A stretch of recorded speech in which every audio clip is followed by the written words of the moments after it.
want to talk about what some of the day-to-day reminders, I guess, that you get about the challenges that exist because of who you are, the things that might be easier for other people who start and own businesses than they are for you.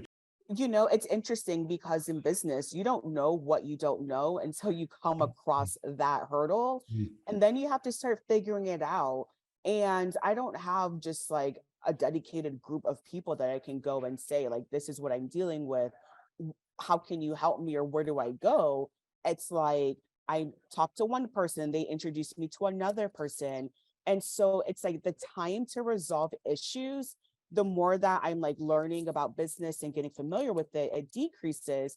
But you have to be intentionally in those spaces to even get that access. And so really just like understanding what you need in business and how you can make it work for you, even if it is something as a tangible dollar. Yeah, yeah. I mean, this idea that you need the support of other people who own businesses, other people who know what it's like to start a business. Linda, talk about how that challenge looks if you're an African-American woman and trying to make a business work.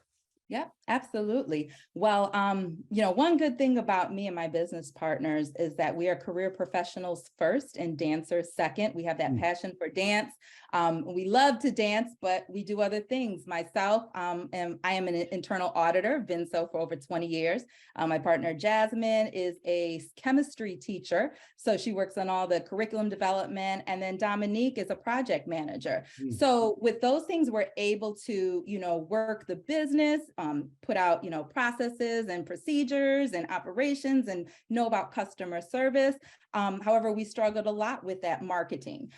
So being able to use that Comcast grant to join other groups that are similar with, doing dance studios and how do you get students in and, bring in the babies so you can help them grow up within your studio and everything like that. So, that has been a struggle. And then on a personal level, because we are minority women, we're also mothers. So our husbands have had to take on the role of Mr. Mom, if you want to say, because we teach classes in the evening. So my husband is, running around, picking up the kids from school, dropping them off. And he comes home late at night saying, "Oh, I'm pooped." I'm like, "Oh, really? Isn't that so interesting?"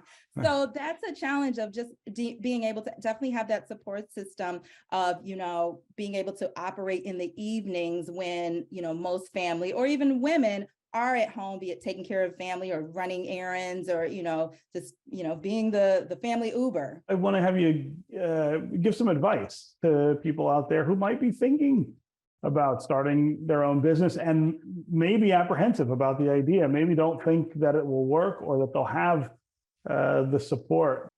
Yeah, absolutely. Understand your why. Why are you going into business? Often I found that people have said they're going into business because they don't want to work for another person. But what they don't realize is that when you go into business, you get a lot more managers.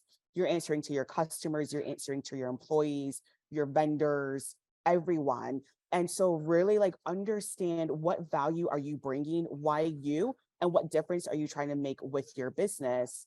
Understand your business, know your numbers, know like I said, like know the value that you bring, and really like make sure that you're organized and you have your ducks in a row, but also don't think that you have to know everything. Don't wait for perfection to get to where you want to be. People fail so many times, but as long as you get up after every single one of those failures, you've learned something new where you can then go and take it to the next thing that you do. Watch One Detroit, Thursday at 7:30 p.m. You can find more at onedetroitpbs.org or subscribe to our social media channels and sign up for our One Detroit newsletter.